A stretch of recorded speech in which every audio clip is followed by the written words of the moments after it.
The first drops of Pacific rain began streaking across the reinforced glass windows of the USS Abraham Lincoln's primary flight deck control tower. Commander Sarah Chen adjusted her headset as she watched the pre-dawn preparations unfolding below on the massive aircraft carrier's deck. Dozens of Navy personnel moved with practiced precision, checking fuel lines and conducting final maintenance sweeps on the rows of F-35C Lightning II fighters that would soon launch into what promised to be another routine training exercise in international waters. Before we jump back in, tell us where you're tuning in from, and if this story touches you, make sure you're subscribed, because tomorrow I've saved something extra special for you. At 28 years old, Chen had already earned a reputation as one of the most skilled pilots in the Pacific Fleet, despite facing obstacles that her male counterparts never encountered. Her compact frame of 5 feet 4 inches often drew skeptical glances from senior officers who still harbored outdated notions about what a fighter pilot should look like. But those same officers had learned to respect her uncanny ability to execute complex maneuvers that left veteran pilots shaking their heads in amazement. The morning briefing had outlined a standard formation exercise designed to test squadron coordination and communication protocols. 12 F-35s would launch in 3 separate waves, conduct mock combat scenarios against simulated enemy targets, then return to the carrier for precision landing practice. It was the kind of routine training that kept pilots sharp and maintained operational readiness for real-world deployments. Chen checked her watch and noted that launch preparations were proceeding exactly on schedule. The first wave of aircraft was already positioned on the electromagnetic catapults, their engines warming up with the distinctive whine that every carrier pilot knew by heart. Steam rose from the catapult systems as technicians completed their final safety checks and cleared the launch area. Lieutenant Jake Morrison, the squadron's newest pilot fresh from advanced training in Nevada, walked past Chen's station carrying his helmet and flight gear. He paused long enough to deliver what he probably thought was helpful advice, though his condescending tone suggested otherwise. "Hey, Chen, make sure you keep your formation tight out there today. The Admiral's watching these exercises, and we can't afford any rookie mistakes that might reflect poorly on the squadron's performance." His words carried the implication that her presence somehow diminished the unit's capabilities, despite her superior flight record and higher mission success rate. Chen nodded politely without responding, having learned long ago that engaging with such attitudes only created unnecessary conflict. She had proven herself countless times in training exercises and real-world operations, but some people seemed determined to see her gender before her qualifications. The best response was always superior performance that spoke louder than any argument. Captain Robert Hayes, the squadron commander, emerged from the tactical planning room, where he had been reviewing weather reports and satellite intelligence updates. A career Navy officer with silver hair and the bearing of someone who had commanded respect through 3 decades of military service, Hayes had initially been skeptical about integrating female pilots into frontline combat squadrons. However, Chen's exceptional performance had gradually changed his perspective, though he still struggled with unconscious biases that occasionally surfaced in his interactions with her. "Pilots, gather around for final briefing updates," Hayes announced, his voice carrying easily across the ready room despite the constant background noise of flight deck operations. The assembled aviators formed a semicircle around the large tactical display that showed their planned flight paths and exercise objectives. Intelligence reports indicate clear skies and calm seas for the duration of today's training window. "We've got a green light for all planned exercises, with the added benefit of having Admiral Richardson observing from the bridge. This is an excellent opportunity to demonstrate the capabilities and professionalism that make this squadron one of the finest in the Pacific Fleet." Hayes' eyes swept across the assembled pilots, pausing briefly on Chen before continuing. "Lieutenant Commander Chen, you'll be leading the 3rd wave with Lieutenants Morrison and Stevens as your wingmen. I want clean formations, precise timing, and flawless communication throughout the exercise. Any questions about objectives or procedures?" The assignment to lead the final wave represented both an opportunity and a challenge. Leading meant responsibility for coordinating complex maneuvers while ensuring the safety of her wingmen, but it also meant performing under the scrutiny of senior officers who were looking for any excuse to question her capabilities. Chen accepted the assignment with professional composure, knowing that exceptional performance was the only way to silence the critics who still doubted her place in the cockpit. "No question, sir. Third wave will execute all assigned objectives according to briefed parameters, she responded, with the confidence that came from thousands of hours of flight training and combat preparation. The briefing concluded with standard reminders about safety protocols and emergency procedures. Each pilot reviewed their specific responsibilities and confirmed understanding of the communication frequencies that would coordinate the exercise.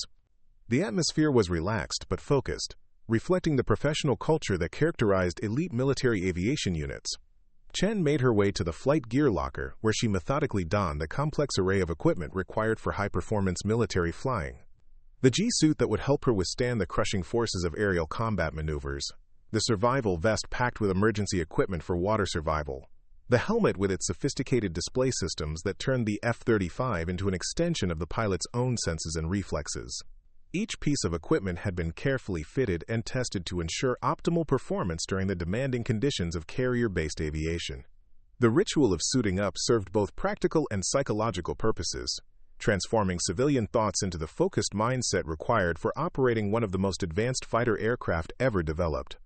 The F-35C Lightning II represented the pinnacle of modern military aviation technology, combining stealth capabilities with advanced sensors and weapons systems that gave pilots unprecedented awareness of their tactical environment. The aircraft's sophisticated computer systems could process vast amounts of information from multiple sources simultaneously, presenting pilots with a comprehensive picture of threats and opportunities that would have been impossible to achieve with previous generations of fighter aircraft. Chen approached her assigned aircraft, tail number 168,788, and began the detailed pre-flight inspection that every responsible pilot conducted before entrusting their life to the complex machinery of military aviation. She checked control surfaces for proper movement, examined the engine intakes for foreign object debris, and verified that all external equipment was properly secured for the stresses of catapult launch and high-G maneuvering. The F-35's maintenance crew chief, Petty Officer First Class Maria Santos, approached with the aircraft's logbook and maintenance records. Santos had been working on carrier-based aircraft for 12 years and had developed an almost supernatural ability to detect mechanical problems that might escape less experienced technicians. Lieutenant Commander, your bird is in perfect condition for today's flight. We replaced a minor sensor component yesterday, but all systems have been tested and verified operational. Engine parameters are all within normal ranges, and she's loaded with full internal fuel plus external tanks for extended flight time. Chen reviewed the logbook entries carefully, noting that Santos and her crew had addressed several minor maintenance items during the previous evening's work shift. The attention to detail and professional pride that characterized Navy aviation maintenance crews was one of the reasons that carrier-based operations maintain such impressive safety records despite the inherently dangerous nature of the mission. Thanks, Santos. I know I can always count on your crew to keep these aircraft in top condition. How's the weather looking for recovery operations later this morning? Weather officer is calling for light winds and good visibility throughout the exercise window, ma'am. Should be ideal conditions for precision approaches and landings. The deck will be ready for your return. The first wave of F-35s was already positioning for launch, their engines spooling up to full power as catapult officers made final preparations for the complex sequence of events that would send 4 aircraft from 0 to 150 knots in less than 3 seconds. The electromagnetic launch system represented a significant technological advancement over traditional steam catapults, providing smoother acceleration and reduced stress on both aircraft and pilots. Chen watched the launch sequence with professional interest, noting the precise timing and coordination required to safely operate multiple aircraft in the confined space of a carrier flight deck. The margin for error was essentially zero, requiring absolute trust in equipment, procedures, and the competence of everyone involved in the operation. The distinctive roar of F-35 engines at full power echoed across the flight deck as the first aircraft accelerated down the catapult track and launched into the gray Pacific sky. Within minutes, all 4 aircraft of the first wave had successfully launched and were forming up for their assigned portion of the training exercise. The second wave launch proceeded with the same mechanical precision, each aircraft catapulting into the morning sky with the powerful thrust that characterized modern military aviation. Chen monitored the radio communications between the various elements, noting the professional terminology and calm voices that indicated all operations were proceeding according to plan. Third wave, prepare for launch sequence, announced the airboss from his position in the carrier's control tower. The air boss controlled all aircraft movements on and around the carrier, coordinating the complex dance of launches, recoveries, and deck operations that kept the floating airfield functioning safely and efficiently. Chen strapped herself into the cockpit of her F-35, running through the startup checklist that activated the aircraft's numerous electronic systems. The heads-up display came alive with flight information, tactical data, and system status indicators that would keep her informed of every aspect of the aircraft's performance throughout the mission. The F-35's advanced helmet display system projected critical flight information directly onto her visor, creating a virtual environment where she could monitor threats, navigate to targets, and coordinate with other aircraft without looking down at traditional instrument panels. The technology represented a revolutionary advancement in pilot-machine interface design. Lightning 307, you are cleared for launch, transmitted the catapult officer as Chen's aircraft was positioned on the electromagnetic rail system. She advanced the throttle to full power, feeling the F-35 single engine develop over 40,000 pounds of thrust, while the catapult system prepared to add its own enormous acceleration to the launch sequence. The launch itself was a controlled violence that pressed Chen back into her ejection seat with tremendous force as the aircraft accelerated from stationary to flying speed in the space of a few hundred feet. The sensation never became routine, no matter how many times a pilot experienced it, representing the raw power and precision that characterized modern naval aviation. Within seconds, Chen was airborne and climbing away from the carrier, her F-35 responding to control inputs with the crisp precision that made it one of the most capable fighter aircraft ever developed. The Pacific Ocean spread out below her in all directions, its surface marked by the white wake of the carrier and its escort vessels as they maintained course through international waters. Lightning 307, 309, and 311, form up on me for exercise commencement. Chen transmitted to her wingmen as they climbed to the assigned altitude for their portion of the training scenario. The three aircraft moved into a loose formation that would allow them to maneuver independently while maintaining mutual support and communication. Lieutenant Morrison's voice came through the radio with his characteristic blend of competence and condescension. Copy, 307. Lightning 309 is in position and ready to execute assigned objectives. Let's keep this professional and tight. The implied criticism stung slightly, but Chen maintained her focus on the tactical situation developing around them. The exercise scenario involved intercepting simulated enemy aircraft while coordinating with ground-based radar controllers and other friendly units. Success would be measured by their ability to locate, identify, and engage targets, while maintaining situational awareness and communication protocols. Control. Lightning Flight is airborne and proceeding to Exercise Area Alpha. Request tactical picture and threat updates. Chen transmitted to the carrier's Combat Information Center, where radar operators and tactical coordinators monitored the developing exercise from their stations deep within the ship's hull. Lightning Flight. Control. Exercise area is clear of non-participating aircraft. Your simulated targets will begin appearing on radar in approximately 10 minutes. Be advised that today's scenario includes electronic warfare elements designed to test your ability to operate in a contested environment. The mention of electronic warfare added a layer of complexity to what had been briefed as a relatively straightforward intercept exercise. Electronic warfare involved sophisticated systems designed to jam communications, disrupt radar systems, and create false targets that could confuse pilots and lead to tactical errors. Training against such systems was essential for preparing pilots to operate in real-world combat environments where enemies would use every available method to gain tactical advantage. Chen's F-35 was equipped with some of the most advanced electronic warfare countermeasures ever developed, including systems that could detect and analyze enemy jamming attempts while maintaining the aircraft's own sensor and communication capabilities. However, operating these systems effectively required skill and experience that could only be developed through repeated training scenarios. Lightning Flight. Be advised that the exercise scenario has been modified to include additional complexity. Multiple simulated threats will be operating in your area, some of which may attempt to mask their signatures or present false identification. Maintain heightened awareness and strict identification protocols.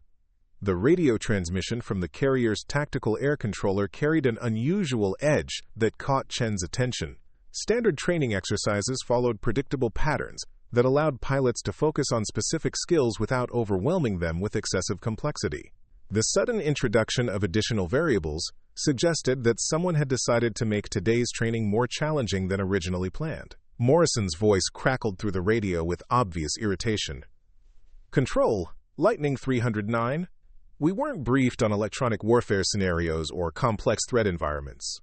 Request clarification of exercise objectives and success criteria." Lightning 309, Control. Exercise parameters have been updated to reflect current operational requirements. All participating aircraft will adapt to scenario changes as briefed through tactical communications, maintain assigned headings, and prepare for target acquisition. Chen sensed that the exercise was evolving beyond its original scope, possibly due to the presence of Admiral Richardson and other senior officers who might have decided to test the squadron's ability to handle unexpected developments. She keyed her radio to address her wingmen with the calm authority that had earned respect from pilots throughout the Pacific Fleet. Lightning Flight.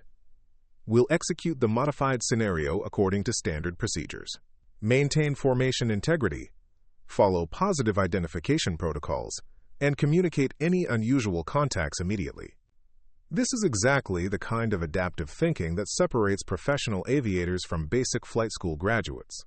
The F-35's sophisticated radar system began detecting multiple contacts at the edge of its detection range, displaying them as symbols on the tactical display that formed part of Chen's heads-up presentation. Preparing and narrating this story took us a lot of time, so if you are enjoying it, subscribe to our channel. It means a lot to us. Now, back to the story. Some contacts appeared to be moving in patterns consistent with simulated enemy aircraft, while others seemed to be following irregular courses that might indicate electronic warfare deception attempts. Lightning 307. I'm showing multiple contacts bearing 030 at approximately 80 nautical miles, reported Lieutenant Stevens from his position as the third member of their formation. Some of these returns look inconsistent with normal aircraft signatures. Possible electronic warfare activity. Chen analyzed the tactical display while maintaining visual contact with her wingmen and monitoring the various radio frequencies that coordinated the exercise. The F-35's computer systems were processing enormous amounts of data from multiple sensors simultaneously, presenting her with a comprehensive picture of the tactical environment that included both real aircraft and simulated threats. Copy 311. I'm correlating sensor data from multiple sources. Stand by for threat assessment and engagement priorities. The advanced sensor fusion capabilities that characterize the F-35 allowed Chen to combine information from her own aircraft's radar with data from her wingman's systems and the carrier's long-range surveillance radars. This created a tactical picture that was far more accurate and comprehensive than any single sensor platform could achieve independently. However, as Chen studied the developing tactical situation, she began noticing anomalies that seemed inconsistent with normal training exercise parameters. Some of the radar contacts were displaying movement patterns and electronic signatures that suggested they might be actual aircraft rather than simulated targets generated by the carrier's training systems. Control, Lightning 307. Request confirmation that all contacts in Exercise Area Alpha are simulated targets. I'm observing movement patterns that appear inconsistent with normal training scenarios. The response from the carrier's Combat Information Center was delayed longer than normal, suggesting that the tactical controllers were consulting with higher authority before responding to her query. When the transmission finally came through, it carried an unusual tension that immediately heightened Chen's alertness. Lightning 307, Control. Continue with assigned exercise objectives. All contacts in your operating area are part of the approved training scenario. Maintain standard intercept procedures and positive identification protocols. Despite the official reassurance, Chen's instincts suggested that something was developing beyond the scope of normal training operations. Her years of experience had taught her to trust subtle indicators that might not be immediately obvious to less experienced pilots. The timing of radio transmissions, the patterns of radar contacts, and the overall tactical picture were combining to create a situation that felt fundamentally different from routine exercises. She activated the F-35's most sensitive sensor modes, using advanced detection capabilities that were normally reserved for actual combat operations. The aircraft's sophisticated electronic systems began analyzing the electromagnetic spectrum for signatures that might indicate the presence of genuine threats rather than simulated training targets. What she discovered sent a chill down her spine that had nothing to do with the temperature at 30,000 feet altitude. Multiple radar contacts that had been identified as exercise participants were displaying electronic signatures consistent with foreign military aircraft operating sophisticated jamming and deception systems. The patterns and capabilities suggested coordination and technology that far exceeded anything that would be used in training scenarios. Lightning flight. This is 307. Switch to secure frequency Baker and maintain radio discipline. Something's not right about this exercise. Chen's wingman acknowledged the frequency change and followed her to the encrypted communication channel that would prevent their conversations from being monitored by anyone not authorized to access the secure network. Once established on the protected frequency, she shared her concerns about the developing tactical situation. I'm detecting electronic signatures that suggest we may be dealing with genuine foreign aircraft rather than simulated training targets. My sensors are showing jamming patterns and capabilities that our training systems don't replicate. We need to treat this as a potential real-world intercept scenario. Morrison's response reflected both skepticism and growing concern. Are you sure about this assessment? If you're wrong, we could be turning a routine training exercise into an international incident. The consequences of misidentifying training aircraft as genuine threats could be severe. I understand the implications, but my sensor data is conclusive. These are not simulated targets. We have genuine foreign military aircraft operating in international waters near our carrier battle group, and they're using sophisticated electronic warfare systems to mask their true capabilities. Lieutenant Stevens added his own observations to the tactical picture. I'm confirming unusual electronic activity that's inconsistent with our normal training scenarios.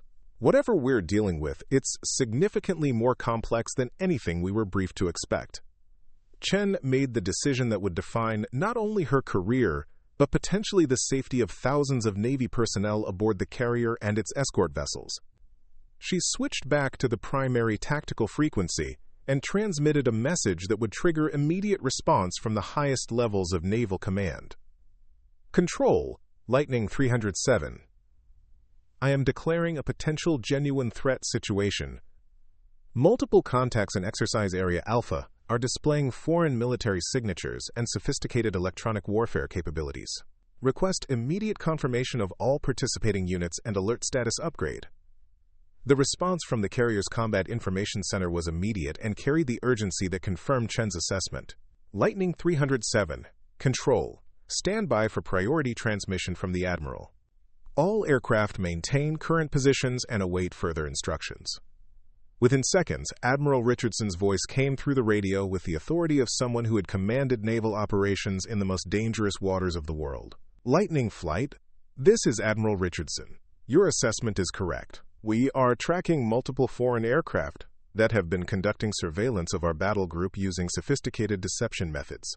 This is no longer a training exercise. The transformation from routine training to genuine threat response happened with the speed that characterized modern military operations. Throughout the carrier battle group, sailors and officers shifted from relaxed professionalism to the heightened alertness required for potential combat operations. Weapon systems came online, radar operators intensified their searches, and command centers prepared for scenarios that could escalate from surveillance to active conflict within minutes. Lightning flight. You are now operating under Rules of Engagement Charlie.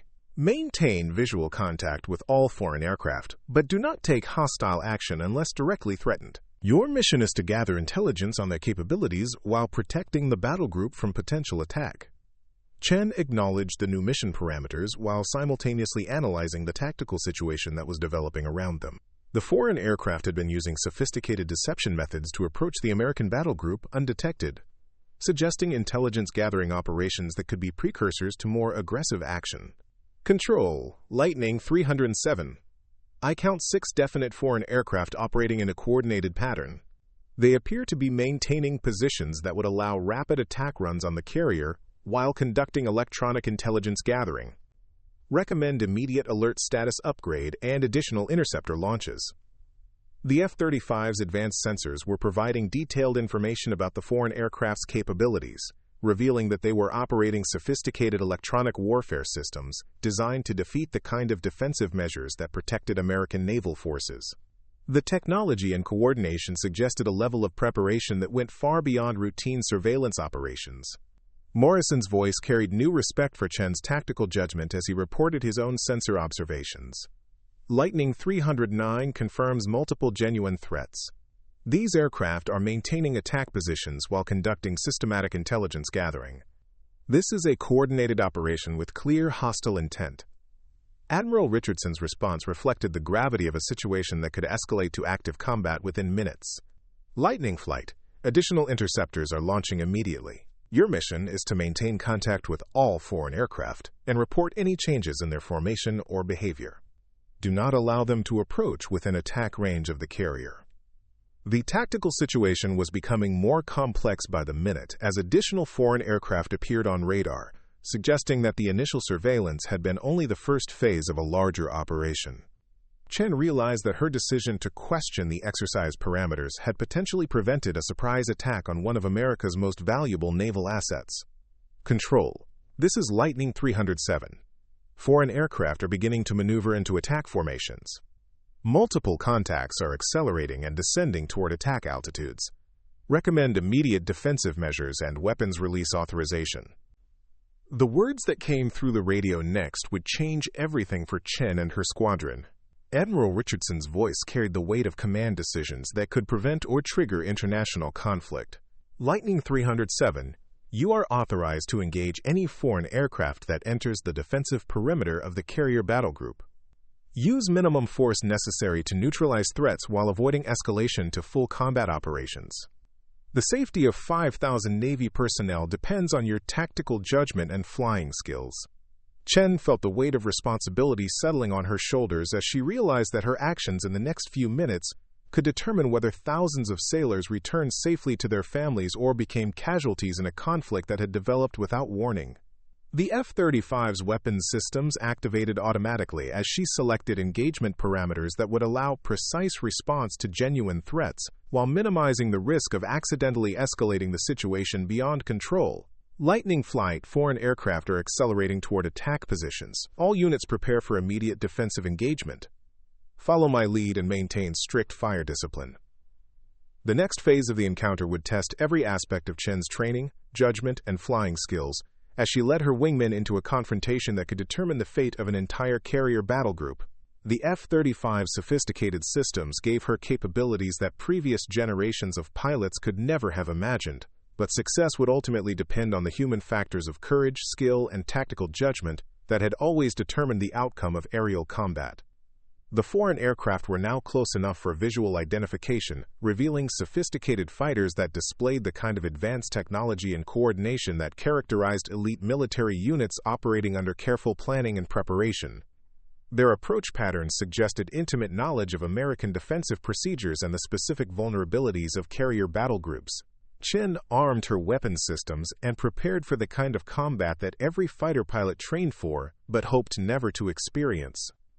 The stakes could not have been higher, and the margin for error was essentially zero. In the next few minutes, she would either successfully defend one of America's most important naval assets, or watch helplessly as thousands of her fellow service members faced an attack that she had failed to prevent. The Pacific Ocean spread out below them in all directions, its vast surface offering no refuge from the high-stakes confrontation that was about to unfold at 30,000 feet above the international waters where great powers tested each other's resolve and capabilities.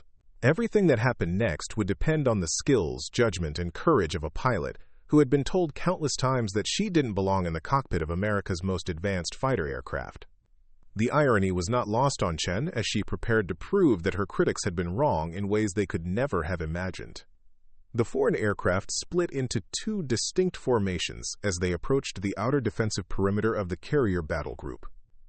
Chen watched her tactical display with the focused intensity of someone who understood that the next few decisions could determine whether thousands of sailors lived or died in the next hour. The lead formation consisted of 4 advanced fighters maintaining perfect coordination as they descended toward attack altitude, while the second group held position at higher altitude in what appeared to be an Overwatch configuration.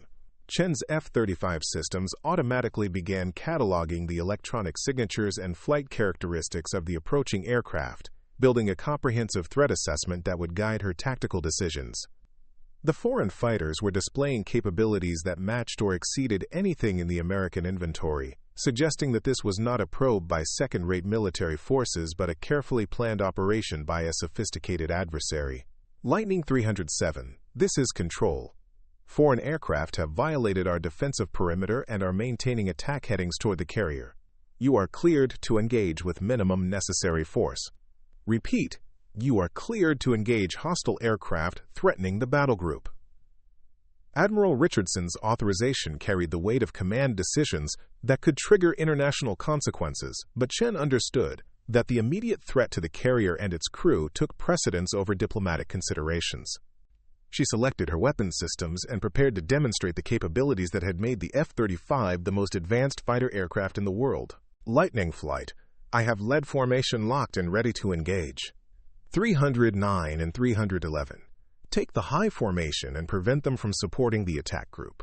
Stay sharp and watch for additional contacts that might be approaching from other vectors. Morrison's response carried none of his earlier condescension, as the reality of genuine combat replaced the artificial environment of training exercises. Copy. 307. Lightning 309 is locked on northern formation. These aircraft are equipped with sophisticated countermeasures that are actively trying to break our target locks. The foreign aircraft were indeed employing electronic warfare systems that attempted to disrupt the F-35's targeting systems, but the American fighters' advanced sensors and computer processing power were able to maintain target acquisition despite the hostile jamming efforts. Chen realized that she was witnessing capabilities that represented years of intelligence gathering and technological development by forces that had studied American defensive systems in detail. Lightning 311. I'm detecting additional radar contacts approaching from the west. Multiple aircraft at low altitude, possibly attempting to coordinate a multi-axis attack on the carrier. We may be facing a larger operation than initially assessed. Stevens's report confirmed Chen's growing suspicion that the initial aircraft had been only the first wave of a more complex attack designed to overwhelm the carrier's defensive systems through simultaneous approaches from multiple directions. The tactical sophistication suggested planning that went far beyond routine surveillance or intimidation operations. Chen made the split-second decision that would define the engagement and potentially save thousands of lives. Instead of engaging the immediate threats in front of her, she rolled her F-35 into a sharp descending turn that would take her toward the low-altitude contacts that Stevens had detected. Her tactical computer was showing that these aircraft were positioned to launch anti-ship missiles at the carrier from a range that would give the defensive systems minimal time to respond. Lightning flight. I'm engaging the western formation. Continue prosecution of your assigned targets and prevent any aircraft from approaching missile launch range of the carrier. We have multiple simultaneous threats that require immediate response. Admiral Richardson's voice cut through the tactical communications with the authority of someone who had commanded naval forces through the most dangerous situations imaginable. Lightning 307. Negative on independent action. Maintain formation integrity and engage threats according to coordinated defensive plan. But Chen had already committed to her intercept course, pushing her F-35 to maximum performance as she raced to prevent what her tactical analysis suggested would be a coordinated missile attack from multiple directions. The foreign aircraft at low altitude were maintaining radio silence and electronic emissions discipline that indicated sophisticated training and preparation for exactly this type of operation. Control. Lightning 307. Low-altitude formation is maneuvering into missile launch positions.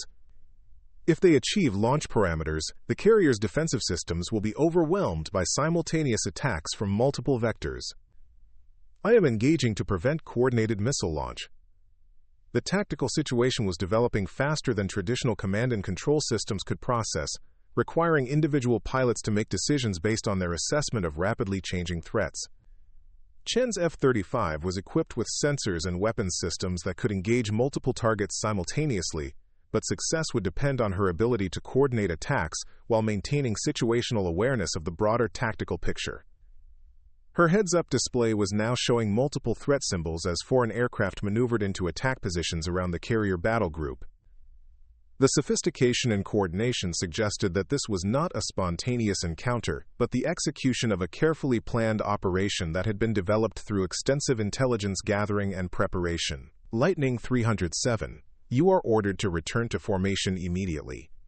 Breaking formation without authorization violates tactical doctrine and compromises the defensive plan. Morrison transmitted with obvious frustration at Chen's decision to act independently. But Chen's sensors were showing that the low-altitude aircraft were already beginning to accelerate into attack runs that would bring them to missile launch range within minutes.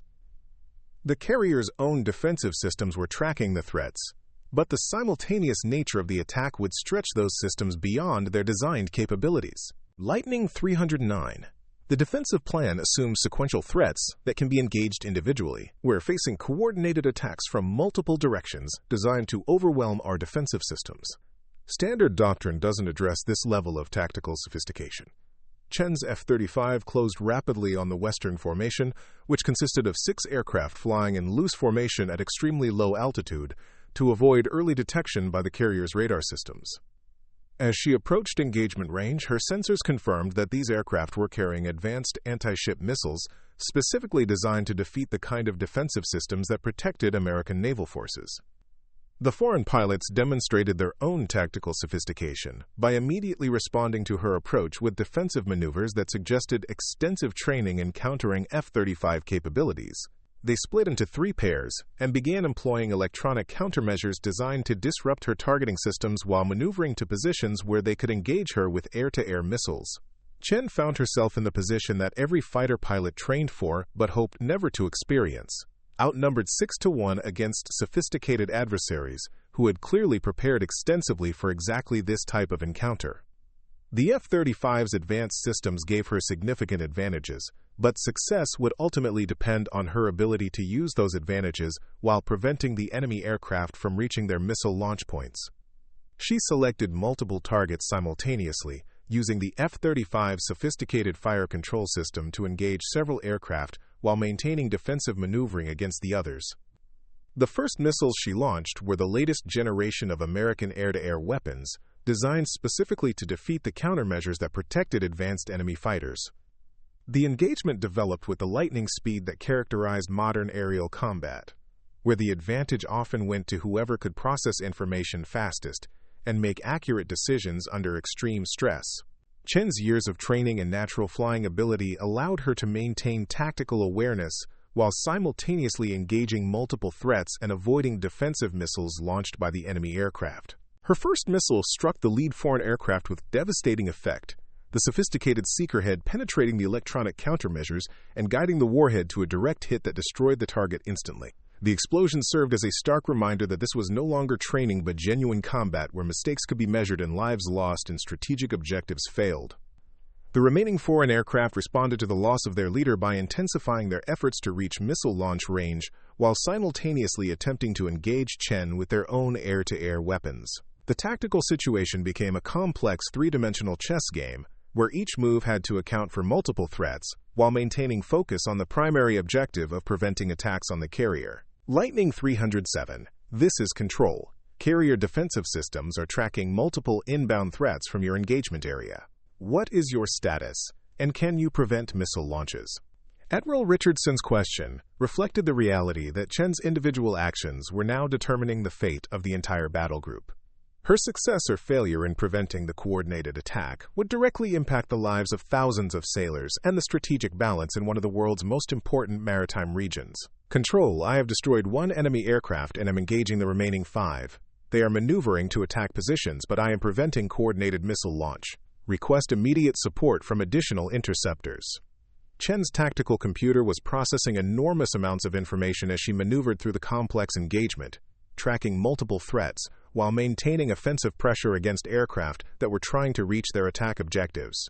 The F-35's sensor fusion capabilities allowed her to coordinate information from multiple sources, creating a tactical picture that would have been impossible for previous generations of fighter aircraft.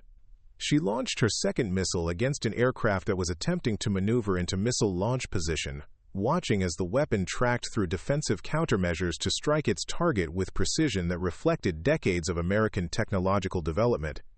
The second explosion eliminated another immediate threat while serving notice to the remaining aircraft that they were facing capabilities that exceeded their intelligence assessments.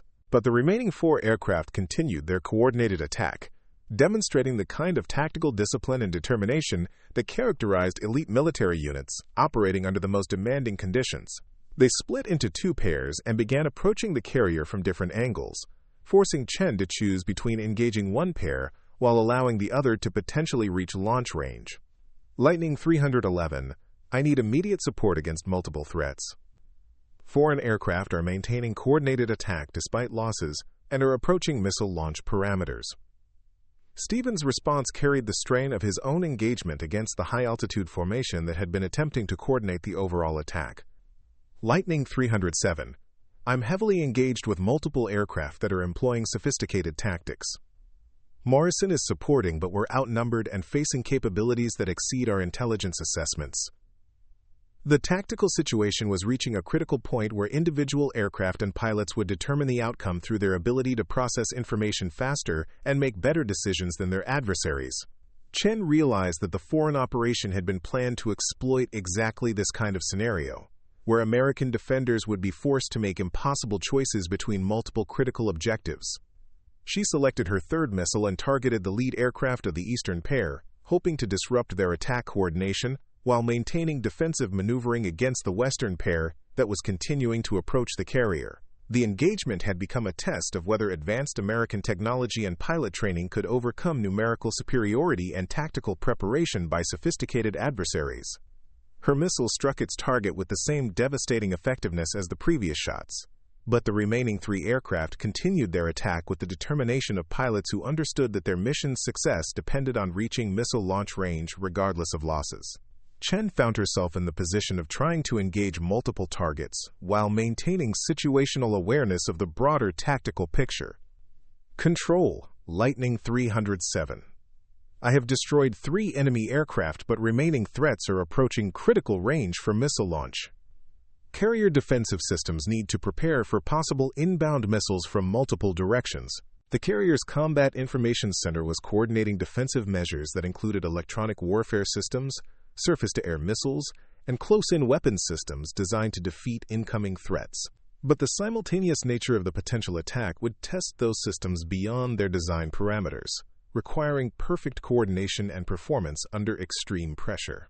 Chen's fourth missile engaged another foreign aircraft that had been maneuvering to attack position, but the remaining 2 aircraft had achieved tactical separation that allowed one to approach missile launch range, while the other engaged her with defensive fire. She found herself in a high-speed maneuvering engagement while simultaneously trying to prevent a missile attack on the carrier. The foreign pilot she was engaging demonstrated skills that matched her own, using advanced tactics and sophisticated aircraft systems to maintain offensive pressure, while avoiding her attempts to achieve a targeting solution.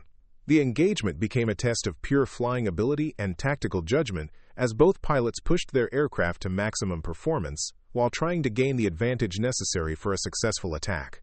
Chen's F-35 responded to her control inputs with the precision that had made it the most capable fighter aircraft in the world, but her adversary was flying an equally sophisticated machine with comparable performance characteristics. The outcome would depend on pilot skill and tactical judgment rather than technological superiority. She managed to achieve a targeting solution through a combination of superior sensor capabilities and tactical maneuvering that forced the enemy aircraft into a position where its countermeasures were less effective. Her fifth missile tracked perfectly to its target, eliminating another threat and reducing the immediate danger to manageable proportions. But the final enemy aircraft had achieved missile launch range and was beginning the attack sequence that would send advanced anti-ship weapons toward the carrier at speeds that would challenge even the most sophisticated defensive systems. Chen realized that preventing this launch would require her to close to gun range and engage with the F-35's internal cannon, accepting significant risk to herself in order to protect the thousands of sailors aboard the carrier. Control, last enemy aircraft is beginning missile launch sequence. I am engaging with guns to prevent launch. Prepare defensive systems for possible missile threat.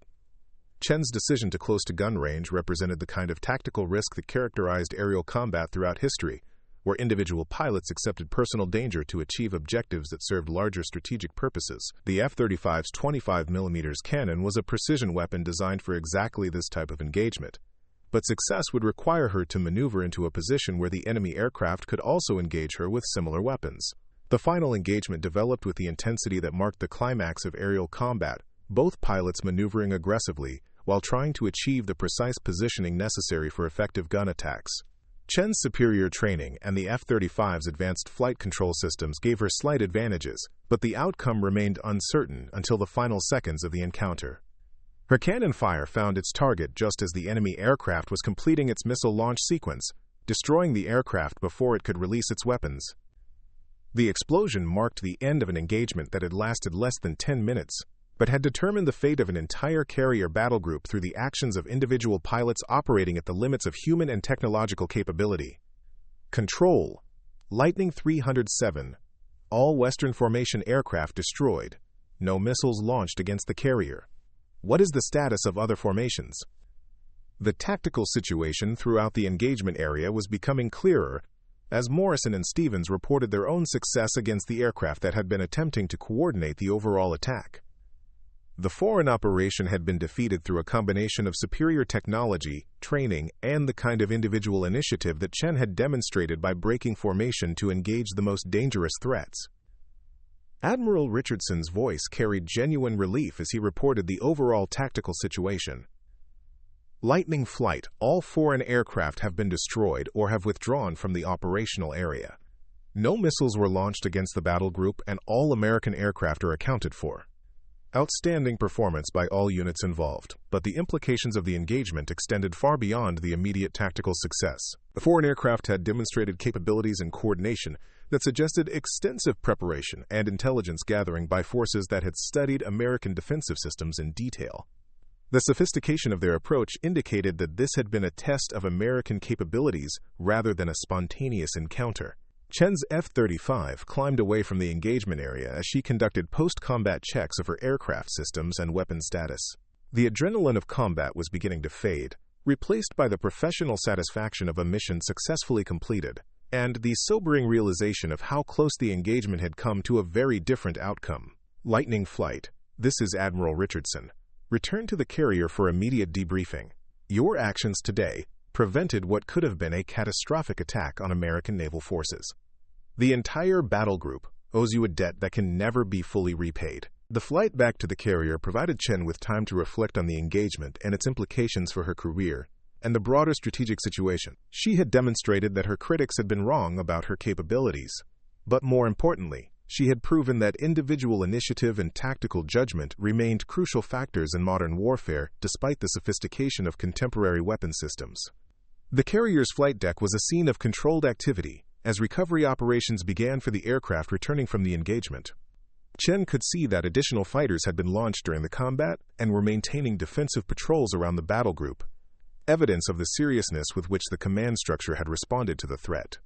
Her F-35 touched down on the carrier deck with the precision that characterized all her flying, but the routine nature of the landing belied the significance of what had transpired during the previous hour. She had faced the ultimate test of a fighter pilot's skills and judgment, and her performance had exceeded even her own expectations. As Chen climbed out of her cockpit, she was greeted by the maintenance crew chief who had prepared her aircraft for what had been briefed as a routine training flight. The contrast between the morning's expectations and the afternoon's reality served as a reminder of how quickly situations could develop in the modern security environment. "Ma'am, how did the aircraft perform during the engagement?" asked Petty Officer Santos with professional curiosity about the F-35's capabilities under actual combat conditions. "The aircraft performed flawlessly, Santos. Every system worked exactly as designed, and the maintenance preparation was perfect. Your crew should be proud of their contribution to today's success." Admiral Richardson was waiting in the ready room when Chen arrived for the immediate debriefing that would begin the process of analyzing the engagement and its implications. His presence indicated the importance that senior leadership placed on understanding exactly what had transpired and how similar situations might be handled in the future. "Lieutenant Commander Chen, your performance today was exceptional by any measure. Your decision to break formation and engage the low-altitude threats prevented what our analysis suggests would have been a successful coordinated missile attack. The tactical judgment you demonstrated saved lives and preserved strategic assets." The debriefing process would continue for hours as intelligence analysts and tactical experts examined every aspect of the engagement, but Chen understood that her actions had already been validated by their results. She had faced criticism throughout her career about her place in the cockpit of advanced fighter aircraft, but those criticisms had been answered definitively by her performance under the most demanding conditions imaginable. Morrison and Stevens joined the debriefing with their own reports of the engagement, and Chen was gratified to hear the respect in their voices as they described her tactical leadership during the combat. The condescension and skepticism that had characterized some attitudes toward her capabilities had been replaced by the professional acknowledgement that she had earned through superior performance. The foreign aircraft were equipped with capabilities that exceeded our intelligence assessments, Morrison reported. Their coordination and tactics suggested extensive preparation specifically for engaging F-35s in the kind of scenario we encountered today. Without Chen's tactical initiative, they might have achieved their objectives. Stevens added his own analysis of the enemy capabilities and the effectiveness of American countermeasures. The F-35 systems performed better than expected against sophisticated countermeasures, but success ultimately depended on pilot skill and tactical judgment. The technological advantages were significant, but they had to be employed effectively under extreme pressure. Admiral Richardson listened carefully to all reports before offering his own assessment of the engagement and its broader implications. Today's events demonstrate that our adversaries have been preparing systematically for conflicts with American forces using advanced technology and sophisticated tactics. Our response must include continued development of our own capabilities and recognition that individual initiative remains crucial to success.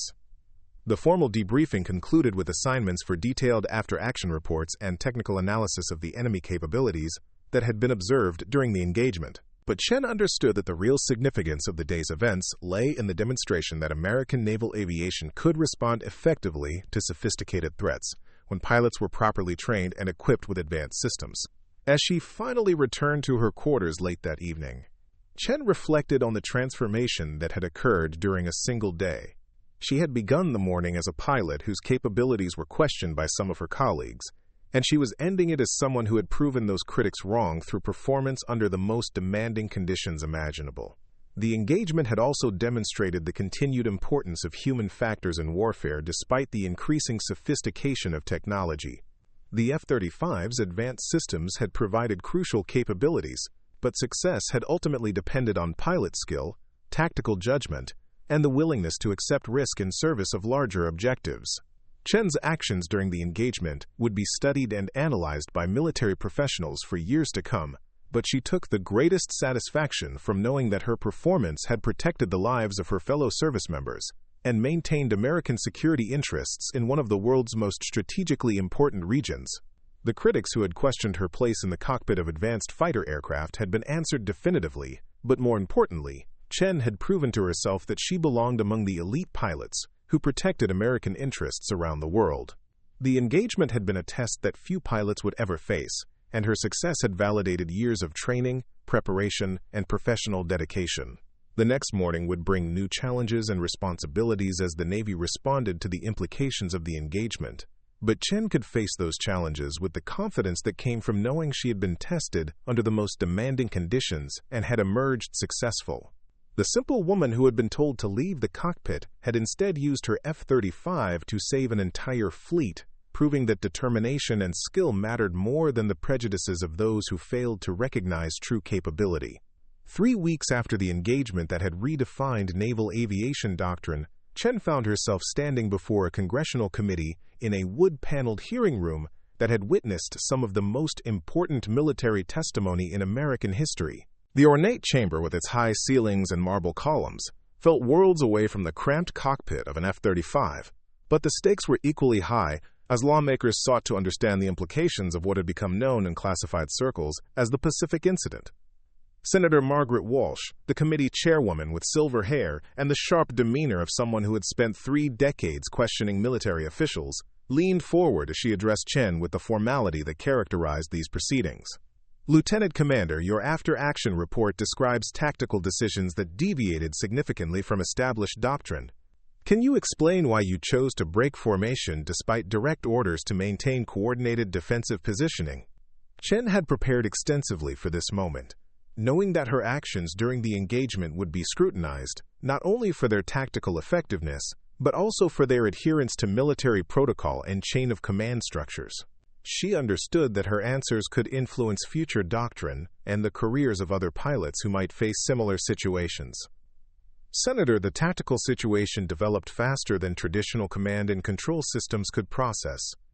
My analysis indicated that the enemy aircraft were executing a coordinated attack, specifically designed to overwhelm our defensive systems through simultaneous approaches from multiple vectors. Standard doctrine assumes sequential threats that can be engaged individually, but we were facing something fundamentally different. The committee members listened intently as Chen explained the split-second decisions that had determined the outcome of the engagement. Her testimony was being recorded for classification at the highest levels, ensuring that future military leaders would have access to detailed analysis of what had been one of the most significant aerial engagements in recent decades.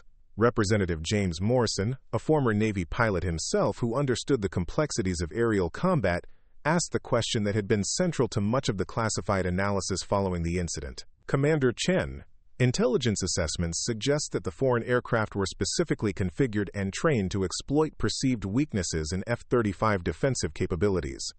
Do you believe this was a planned probe of our systems? Sir, the sophistication of their tactics and technology strongly suggests extensive preparation and intelligence gathering. The enemy pilots demonstrated intimate knowledge of our defensive procedures and employed countermeasures specifically designed to defeat F-35 sensor systems. This was not a spontaneous encounter, but the execution of a carefully planned operation. Admiral Richardson, who had been invited to provide senior leadership perspective on the engagement, added his own assessment of the strategic implications. The incident demonstrated that our adversaries have been systematically studying American naval aviation capabilities and developing specific countermeasures. It also proved that our defensive systems and pilot training remain superior when properly employed under competent leadership. The hearing continued for several hours as committee members explored every aspect of the engagement, from the initial intelligence failures that had allowed foreign aircraft to approach undetected to the tactical innovations that Chen had employed to defeat a numerically superior force. Her testimony would become part of the official record that would guide military planning for years to come. Senator Walsh concluded the public portion of the hearing with observations that reflected the complex political and military implications of the incident. The events in the Pacific demonstrate both the continued relevance of individual initiative in modern warfare and the need for our military leaders to prepare for threats that exceed current intelligence assessments. Commander Chen's actions prevented what could have been a catastrophic loss of American lives and strategic assets. Following the congressional testimony, Chen returned to Norfolk Naval Station, where she had been temporarily assigned pending the completion of various investigations and assessments related to the Pacific incident. The sprawling base with its rows of administrative buildings and operational facilities felt familiar after weeks of traveling between Washington briefings and classified debriefings with intelligence officials. Captain Sarah Mitchell, the base commander who had been tasked with overseeing Chen's transition back to regular duties, greeted her in an office lined with photographs documenting 3 decades of naval service. Mitchell had earned her position through a combination of operational excellence and political acumen that had allowed her to navigate the complex environment where military effectiveness intersected with congressional oversight. Commander Chen, your testimony was well received by the committee, and the classified assessments have been universally positive. However, we need to discuss your future assignments and the broader implications of your actions during the engagement. Your tactical innovations have attracted attention at the highest levels of the Navy Department. Chen understood that her career trajectory had been fundamentally altered by the events in the Pacific. Success in combat had opened doors that might otherwise have remained closed, but it had also created expectations and responsibilities that would define her future service. She had proven her capabilities under the most demanding conditions, but now she would need to demonstrate that those capabilities could be translated into broader contributions to naval aviation. Ma'am, I'm prepared to serve wherever the Navy determines I can be most effective. The engagement demonstrated that our current doctrine may need updating to address sophisticated, coordinated threats, and I'm willing to contribute to that process in whatever capacity leadership deems appropriate. Captain Mitchell reviewed the thick file of recommendations and assignment options that had accumulated during the weeks of post-engagement analysis. Chen's performance had generated interest from multiple commands, each seeking to capitalize on her proven abilities and the lessons learned from her tactical innovations. The Navy War College has requested your participation in developing new tactical doctrine for multi-threat scenarios. The test pilot school at Patuxent River wants you for advanced F-35 development programs. Strike Fighter Squadron 103 has specifically requested your assignment as their new executive officer. Each option represents significant career advancement and the opportunity to influence naval aviation for years to come. The options reflected recognition that Chen's contributions extended beyond individual combat performance to broader applications in training, doctrine development, and technological advancement. Her success had demonstrated capabilities that could benefit the entire naval aviation community through proper utilization and institutional development. Chen considered each possibility carefully, understanding that her decision would determine not only her own career path, but also her ability to influence the development of future pilots who might face similar challenges. The engagement had taught her that individual excellence was important, but systemic improvement required institutional commitment to recognizing and developing talent regardless of traditional prejudices. The War College assignment appeals to me because it would allow direct contribution to doctrine development while maintaining connection to operational flying. The tactical innovations we employed during the engagement need to be systematically analyzed and incorporated into training programs for future pilots. Captain Mitchell nodded approvingly at Chen's choice, recognizing that the assignment would maximize her contributions while providing opportunities for continued professional development. The War College assignment will also position you for future command opportunities and allow you to influence the next generation of naval aviation leaders. Your combat experience combined with advanced education will prepare you for the senior leadership positions where real change happens. The conversation was interrupted by a secure communication from the Pentagon indicating that Chen was requested for an immediate meeting with the Chief of Naval Operations. The summons carried the weight of the Navy's highest leadership and suggested that decisions were being made that would affect not only her career, but potentially the broader direction of naval aviation development. 2 days later, Chen found herself in the Pentagon's E-Ring, where the Navy's senior leadership maintained offices that had overseen American naval operations through decades of global challenges. The building's corridors buzzed with the constant activity of military professionals managing operations around the world, but Chen's meeting was scheduled in one of the secure conference rooms where the most sensitive discussions took place.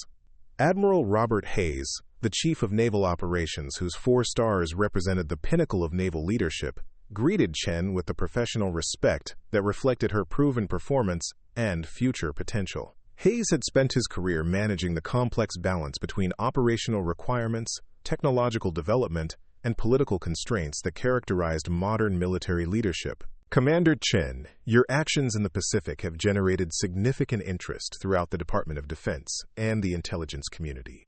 The tactical innovations you employed during the engagement have implications that extend far beyond individual combat performance.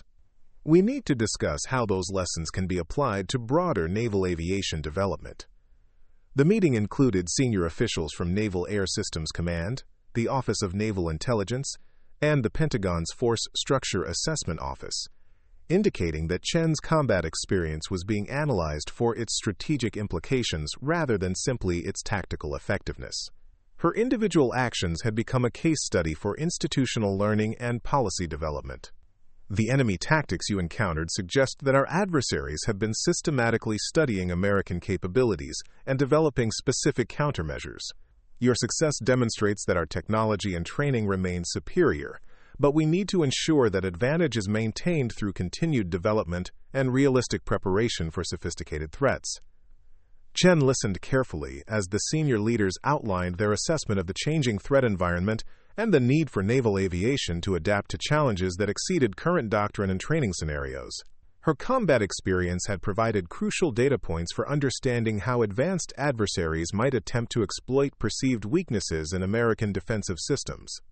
Admiral Hayes continued with observations that reflected the broader strategic context within which naval aviation operated. The Pacific engagement was likely a probe designed to test our capabilities and response procedures. Similar challenges are probable in other regions where American naval forces operate, requiring systematic preparation for threats that combine advanced technology with sophisticated tactics. The discussion moved to specific recommendations for doctrine development, training enhancement, and technological advancement that would incorporate lessons learned from Chen's engagement. Her tactical innovations were being analyzed for broader application, ensuring that individual success would translate into systemic improvement for the entire naval aviation community. Commander, we're establishing a new tactical development center that will focus specifically on multi-threat scenarios and advanced countermeasures. Your combat experience and analytical capabilities make you the ideal candidate to lead this effort. The assignment would involve direct collaboration with industry partners, intelligence agencies, and allied military forces. The offer represented recognition that Chen's contributions extended beyond individual combat performance to institutional leadership and systemic improvement. Her success had demonstrated capabilities that could benefit the entire naval aviation community through proper application and development. Chen accepted the assignment with the understanding that her new responsibilities would require her to translate combat experience into institutional knowledge that could prepare future pilots for increasingly sophisticated challenges. The engagement had proven that individual excellence remained crucial, but systemic preparation was equally important for maintaining American naval aviation superiority. 6 months after the Pacific engagement, Chen was established in her new position at the Naval Aviation Tactical Development Center in Fallon, Nevada, where the desert environment provided ideal conditions for testing advanced concepts and training scenarios. The facility combined state-of-the-art simulation capabilities with access to unrestricted airspace that allowed realistic training for the most demanding operational scenarios. Her staff included some of the most experienced pilots and tactical analysts in naval aviation, each selected for their ability to translate operational experience into systematic improvement of training and doctrine. The center's mission required constant collaboration with intelligence agencies, industry partners, and allied military forces to ensure that American naval aviation remained ahead of evolving threats. The tactical scenarios we're developing need to reflect the reality that our adversaries are systematically studying our capabilities and developing specific countermeasures, Chen explained to her staff during a planning session for new training programs. Individual pilot skill remains crucial, but we need to prepare our people for threats that combine advanced technology with sophisticated coordination. The center's work involved developing training scenarios that challenged pilots with the kind of multi-threat environments that Chen had encountered during the Pacific engagement. Advanced simulation systems allowed realistic preparation for situations that would be too dangerous or expensive to replicate with actual aircraft, while live flying exercises tested concepts under realistic conditions. Lieutenant Commander Maria Santos, one of Chen's senior analysts who had been studying the tactical innovations employed during the Pacific engagement, presented findings that would influence training development for years to come. The enemy's use of coordinated electronic warfare combined with multi-axis attacks represents a significant evolution in threat capabilities. Our training needs to prepare pilots for situations where traditional doctrine may be insufficient. Chen's experience had demonstrated that success against sophisticated threats required pilots who could think independently while maintaining coordination with other units. The center's training programs were being designed to develop these capabilities through scenarios that challenged conventional thinking while building the skills necessary for success under extreme pressure. We're also seeing intelligence reports of similar tactical development by potential adversaries in other regions, added Commander James Wilson, the center's intelligence liaison who maintained connections with agencies monitoring global military developments. The Pacific engagement appears to have been part of a broader pattern of capability development that we need to understand and prepare for. The implications extended beyond individual training to broader questions of force structure, technology development, and strategic planning that would determine American naval aviation capabilities for decades to come. Chen's combat experience had provided crucial insights into these challenges, but translating those insights into institutional preparation required systematic effort by dedicated professionals. Chen's work at the Tactical Development Center attracted attention from allied military forces who were facing similar challenges in their own operational environments. Representatives from the Royal Navy, Royal Australian Air Force, and Japan Maritime Self-Defense Force regularly participated in exercises and training development, sharing intelligence and coordinating responses to common threats. The tactical innovations that Commander Chen employed during the Pacific engagement have applications beyond American operations, observed Wing Commander Patricia Hayes of the Royal Air Force during a multinational planning session. Coordinated development of countermeasures and training scenarios will benefit all allied forces operating in contested environments. The international cooperation reflected recognition that advanced adversaries posed challenges that exceeded the capabilities of individual nations to address independently. Chen's experience had demonstrated the importance of technological superiority and superior training. But it had also shown that success required institutional preparation and systematic development of capabilities. Chen's reputation continued growing throughout the naval aviation community, as her tactical development work produced measurable improvements in pilot performance and operational readiness. The training scenarios she had developed were being implemented throughout the fleet, ensuring that lessons learned from her combat experience would benefit thousands of pilots who might face similar challenges. During a visit to the USS Gerald Ford for fleet training exercises, Chen observed the implementation of her tactical concepts by pilots who had not experienced actual combat, but had been prepared through realistic training scenarios. The transformation was evident in their ability to process complex information quickly and make effective decisions under pressure. The training programs you've developed have fundamentally changed how our pilots approach multi-threat scenarios, observed Captain Rebecca Collins, the Ford's Air Wing commander. They're demonstrating tactical flexibility and situational awareness that reflects the lessons you learned during the Pacific engagement. The institutional impact has been extraordinary.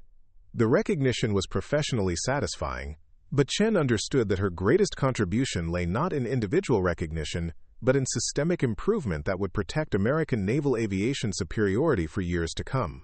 The engagement had proven that individual excellence remained crucial, but institutional preparation was equally important for success against sophisticated adversaries. 2 years after the Pacific engagement, Chen was selected for promotion to full commander and assignment as the executive officer of Strike Fighter Squadron 122, based at Naval Air Station Lemoore in California. The position represented a return to operational flying, while maintaining her contributions to tactical development and training advancement. The squadron operated the latest variants of the F-35C Lightning II, incorporating technological improvements that had been developed partly in response to lessons learned from Chen's engagement. The aircraft featured enhanced sensor capabilities, improved countermeasures, and advanced weapons systems that reflected ongoing efforts to maintain American technological superiority. Commander Chen, your combat experience and tactical development work make you uniquely qualified to lead this squadron's transition to advanced operational concepts, explained Captain David Morrison during the change of command ceremony. Your proven abilities under the most demanding conditions provide exactly the kind of leadership that will prepare our pilots for future challenges. Chen's new responsibilities included not only administrative and operational leadership, but also continued development of the tactical concepts that had proven effective during her combat experience. The squadron would serve as a testbed for advanced training scenarios and operational procedures that could be applied throughout naval aviation.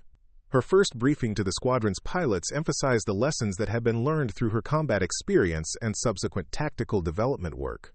The audience included experienced aviators and newer pilots who would benefit from understanding how individual excellence contributed to broader operational success. The threats we face are becoming increasingly sophisticated, requiring pilots who can think independently while maintaining coordination with other units. Individual skill remains crucial, but success depends on our ability to operate as an integrated team capable of adapting to unexpected challenges. The pilots listened intently as Chen described the tactical innovations that had proven effective during the Pacific engagement, understanding that they were receiving instruction from someone who had successfully faced the ultimate test of aerial combat. Her credibility was unquestioned, and her insights carried the weight of proven performance under extreme pressure. Lieutenant Sarah Davis, one of the squadron's newest pilots fresh from advanced training, asked the question that reflected broader concerns about the changing threat environment. "Ma'am, how do we prepare for threats that exceed our current intelligence assessments?" The Pacific engagement suggests that our adversaries are developing capabilities that we might not fully understand. Chen's response reflected the institutional perspective that she had developed through her tactical development work and continued analysis of evolving threats. We prepare by maintaining the highest possible standards of training and remaining flexible in our tactical thinking. Technology provides significant advantages, but success ultimately depends on pilot skill and the ability to adapt to unexpected situations. The squadron's training programs incorporated the advanced scenarios that Chen had developed during her assignment at the Tactical Development Center, ensuring that pilots received realistic preparation for the kind of multi-threat environments that characterized modern aerial combat. The exercises challenged conventional thinking while building the skills necessary for success against sophisticated adversaries. During a major fleet exercise in the Western Pacific, Chen's squadron demonstrated the effectiveness of advanced tactical concepts by successfully defending against simulated attacks that replicated the coordination and sophistication of the threats she had encountered during the original engagement. The performance validated years of development work and institutional learning. The tactical innovations that you've developed have fundamentally improved our defensive capabilities, observed Admiral Patricia Hayes, the fleet commander overseeing the exercise. Your squadron's performance demonstrates that individual combat experience can be successfully translated into institutional capability when properly developed and implemented. The recognition reflected broader acknowledgement that Chen's contributions extended beyond individual achievement to systemic improvement of American naval aviation capabilities. Her combat experience had provided crucial insights, but her subsequent work had ensured that those insights would benefit the entire naval aviation community. Chen's influence continued expanding as her tactical concepts were incorporated into training programs throughout the Navy and shared with allied forces facing similar challenges. The lessons learned from the Pacific engagement had become part of the institutional knowledge that would guide naval aviation development for decades to come. During a NATO naval exercise in the Mediterranean, pilots from multiple nations successfully employed tactical concepts that had been developed from Chen's combat experience. The international application demonstrated that individual excellence could have strategic implications when properly analyzed and systematically implemented. The tactical flexibility that these training programs develop has applications across all aspects of naval aviation, observed Admiral Jean-Pierre Dubois of the French Navy during post-exercise analysis.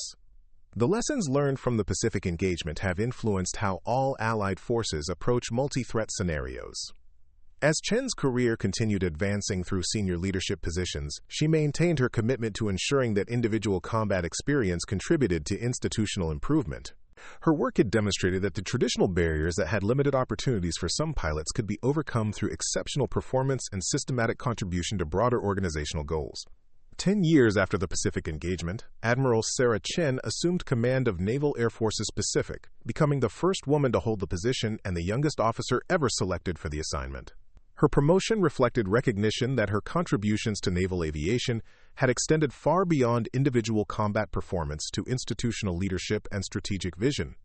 During her change of command ceremony at Naval Air Station North Island, Chen reflected on the journey that had begun with questions about her qualifications and had culminated in recognition as one of the Navy's premier aviation leaders. The engagement that had defined her early career had become the foundation for contributions that would influence naval aviation for generations. The challenges we face require the best efforts of every qualified officer regardless of traditional limitations or outdated prejudices, Chen observed during her remarks to the assembled aviation leaders. Excellence has no gender, no background, no predetermined characteristics beyond the willingness to serve with distinction and the commitment to continuous improvement. Her words carried the authority of proven performance under the most demanding conditions and the credibility that came from translating individual success into institutional advancement.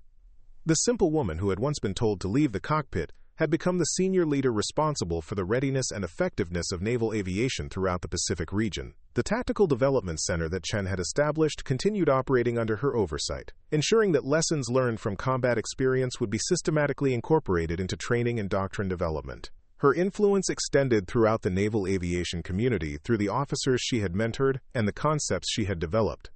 Commander Maria Santos, who had served as Chen's deputy during her tactical development assignment and had subsequently assumed leadership of the center, continued advancing the concepts that had proven effective during the Pacific engagement.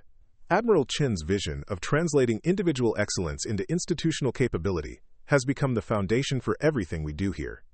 The center's work had expanded to include collaboration with industry partners developing next-generation aviation technology, ensuring that operational experience informed technological advancement. Chen's insights from actual combat continued influencing design requirements and capability development for future aircraft systems. During a visit to Lockheed Martin's F-35 development facility, Chen reviewed proposed enhancements that had been developed in response to lessons learned from her engagement and subsequent tactical development work. The improvements reflected ongoing efforts to maintain American technological superiority while incorporating operational feedback from experienced pilots. The combat experience that Admiral Chen brought to our development process has been invaluable, explained Dr. Rebecca Wilson, the program's chief engineer.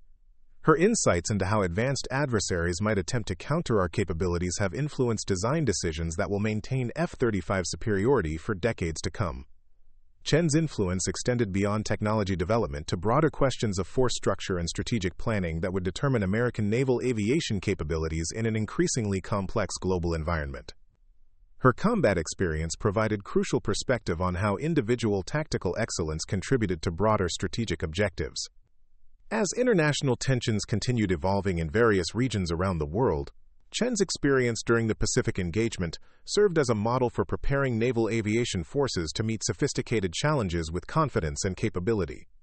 Her tactical innovations had become standard doctrine, ensuring that future pilots would be prepared for threats that exceeded traditional expectations. The legacy of the engagement continued influencing naval aviation development through the officers Chen had mentored, the doctrine she had developed, and the institutional changes she had championed. Her career had demonstrated that individual excellence could overcome traditional barriers while contributing to broader organizational improvement. During a ceremony recognizing her contributions to naval aviation development, Chen received the Distinguished Service Medal for her impact on institutional capability and strategic readiness. The award reflected recognition that her influence had extended far beyond individual achievement to fundamental improvement of American naval aviation effectiveness. Admiral Chen's career represents the transformation of individual excellence into institutional advancement, observed the Chief of Naval Operations during the presentation. Her tactical innovations, leadership development, and strategic vision have influenced every aspect of naval aviation and will continue benefiting the service for generations to come. As Chen looked back on her career from her position as senior aviation leader in the Pacific, she understood that the engagement that had initially seemed to threaten her future had instead become the foundation for contributions that exceeded her highest aspirations. The simple woman who had been told to leave the cockpit had instead used her capabilities to transform naval aviation.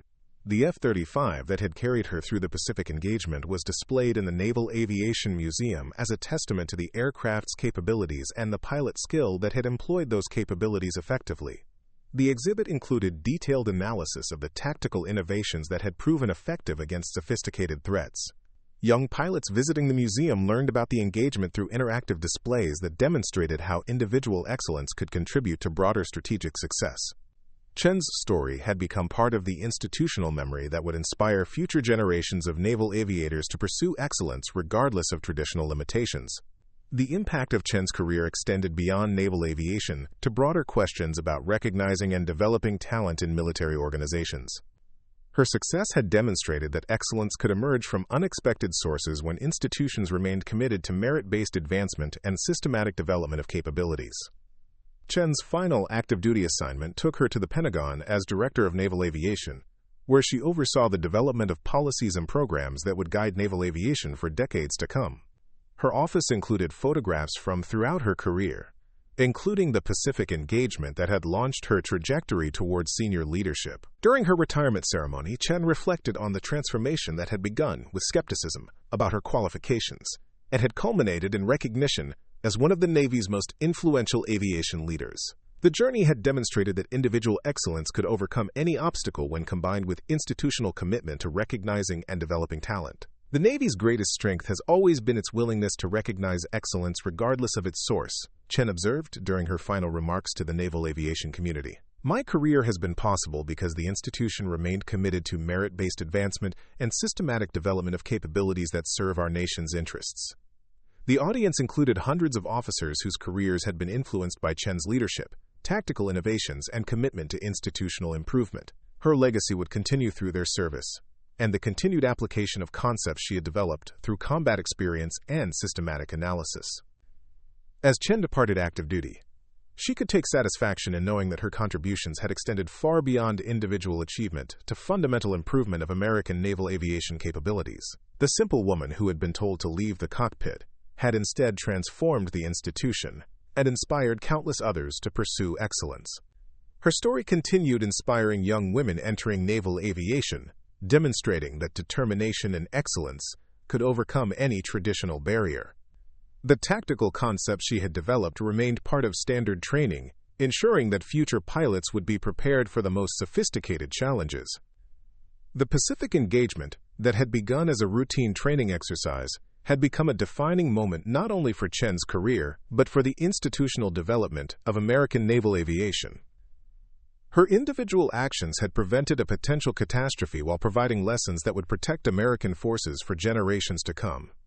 Up next, you've got two more standout stories right on your screen. If this one hit the mark, you won't want to pass these up. Just click and check them out.